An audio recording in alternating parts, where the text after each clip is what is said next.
Welcome to Wellspring Living's foundational training, Effective Interactions. In this training, we hope to empower you with the knowledge and skills to prepare you to engage with participants effectively, honor the therapeutic and restoration process, and be strengths-focused in your interactions.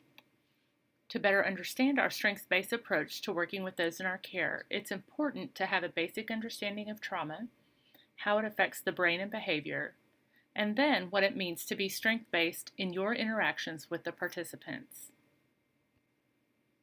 Types of trauma. Interpersonal trauma is often person-to-person trauma and can include physical assault, sexual abuse, or exploitation. Most of our participants have experienced some level of this type of trauma, and the majority of them have also experienced complex trauma. Complex trauma is the repeated or prolonged instances or multiple forms of interpersonal trauma, often occurring under circumstances where escape is not possible due to physical, psychological, maturational, family or environmental, or social constraints. Examples include neglect, childhood physical and sexual abuse, domestic and community violence, and separation from family members. Brain development happens from the bottom up. It goes from primitive or basic survival mode to more complex rational thought. Trauma derails brain development and the formation of connections that in turn develop complex thought. Exposure to trauma as a child causes the brain to develop in a way that will help the child survive in a dangerous world. This can result in someone who is on constant alert for danger, or conversely function in a mindset of nothing is dangerous. They often react quickly to threats, the concept of fight, flight, or freeze. Additionally, there are stress hormones produced that interfere with the development of brain functions. These are examples of impairment in children exposed to complex trauma. For someone who grows up in a traumatic environment versus someone who grows up in a normal environment, they have different brain scans essentially. Trauma's outcomes in terms of key developmental tasks and the impact of trauma on those tasks. In terms of abstract thought, they have difficulty imagining and planning for the future. The ability to anticipate and consider consequences can be convoluted by over or underestimating danger. This can happen in any setting if they don't believe they can do something or that they'll suffer negative consequences if they're not perfect the first time. As discussed in the previous slide, the ability to accurately judge danger and safety is replaced with inappropriate aggression. The ability to modify and control behavior can be overwrought with reckless behaviors or self-sabotage. We want to give people the benefit of the doubt and give them second chances while at the same time holding them accountable for their behavior. Understanding a little more about trauma and its effects on the brain and behavior, oftentimes it appears that victims don't want help. As you can see in this list, some of these are methods used by traffickers to control victims.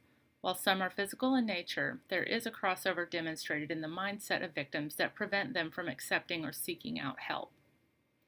In a trauma-informed environment, we recognize that each survivor reacts differently to different circumstances.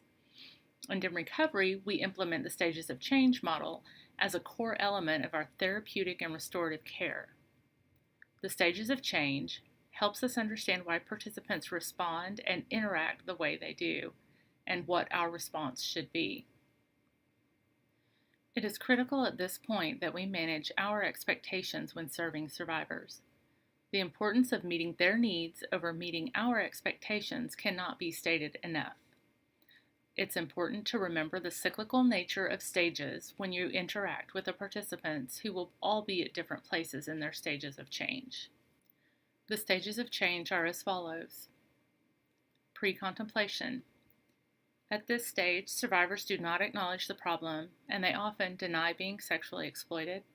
They do disclose involvement in the life, but don't see it as a problem. They may defend or protect their abusers.